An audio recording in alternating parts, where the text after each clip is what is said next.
When I say the old way of showing labour, I mean itemizing it hourly.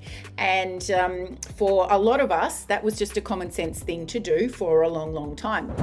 However, when it comes to putting up your labour rate, you'll often stop yourself out of fear from doing that because you are showing the customer on each invoice exactly how much you charge per hour. Now, we know, and especially those of you who have been putting your labour rate up, every time I talk about it, you know that there is a tiny, tiny percentage of people, maybe one a month, who will ask you what your labour rate is, unless of course your shop is full of price shoppers. So we know that that's a little fear block that we need to overcome, and this that I'm about to show you is how we do that. So we remove itemized labor from our invoice. So if you can see here on my little display on the screen, you'll see that we have labor itemized, and then we have the quantity of hours, 1.5. We have a woeful labour rate of $90 per hour, but then we have a total there of $135. So what you're doing here when you do it this way is you're putting a calculation up basically for somebody that might shop you on labour to work out exactly what your hourly or what your rate is. I mean, it's right there. It's $90 an hour. So when we put that on there as an hourly rate, we're teaching our customers to actually question us on what we're doing. Why are we charging that? You're too expensive, or you're really cheap. What we want to do is take all of that talk out of the equation, and we want to move to something like this. So you can see in this invoice, our labor line, this one in this business, they call it an A service, and they just have one fee.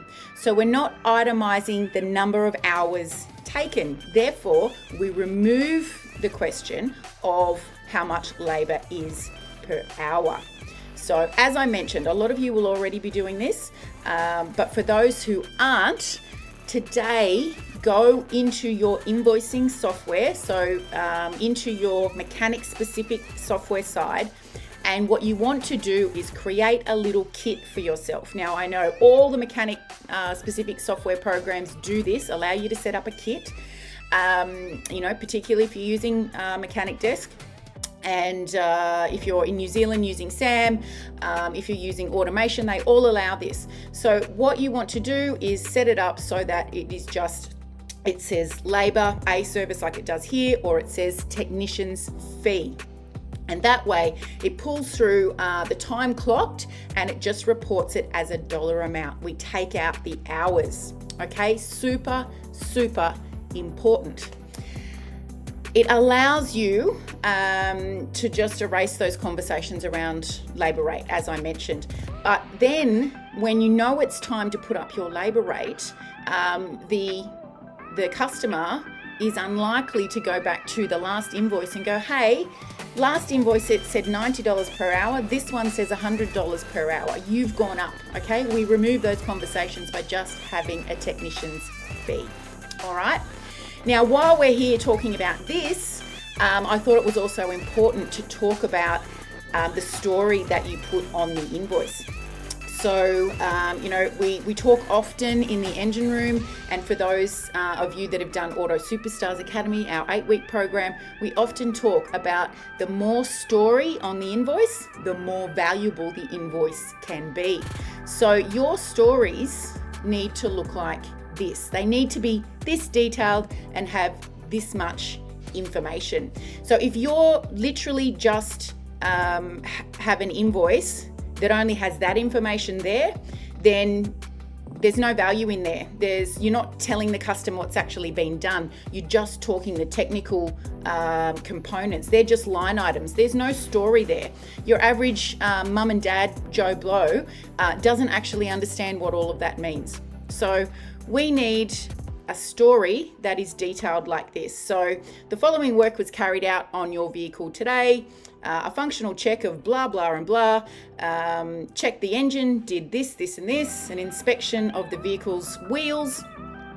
Did all of this, checked all the fluids, reset the service indicator. A safety stop test was carried out. So for those of you who do have a safety stop or similar, super important that you explain what's being done, because that is a huge value add that you're adding to the customer when you perform a safety stop test. So you need to have that in your story. And then the brake fluid flush. So this particular invoice was $600 odd, and the workshop has explained in fantastic detail exactly what was done. So the customer gets a great idea and they're less likely to challenge you on price. So that's what I wanted to let you know about how to report labour on an invoice. So no more putting how many hours you've done on there. Set it up in your software as a kit, either saying service or technician's fee, and have it as one single dollar amount. Now, just going back just to cover off for you, because there was a brake fluid flush done on this particular service, they then report labour again. Now, you may want to do it that way, reporting a labour line for each different thing that was done for the car, or you may want to have it all tallied up in one fee. But whichever way you decide to go, make sure you take it out of the equation so that there are no hours written on there, just one technician's fee. Okay, I hope you found that useful. Thanks so much for those of you that have jumped on live. If you're watching this in Facebook, make sure you head on over to our YouTube channel and subscribe to the Workshop Whisperer so that you can catch all of our latest video trainings as soon as they come through. And if you're watching on YouTube, make sure you get over to our free Facebook group, Your Profitable Auto Repair Shop, where we're talking best practice sharing, tips all day long. All right, guys, have a great day.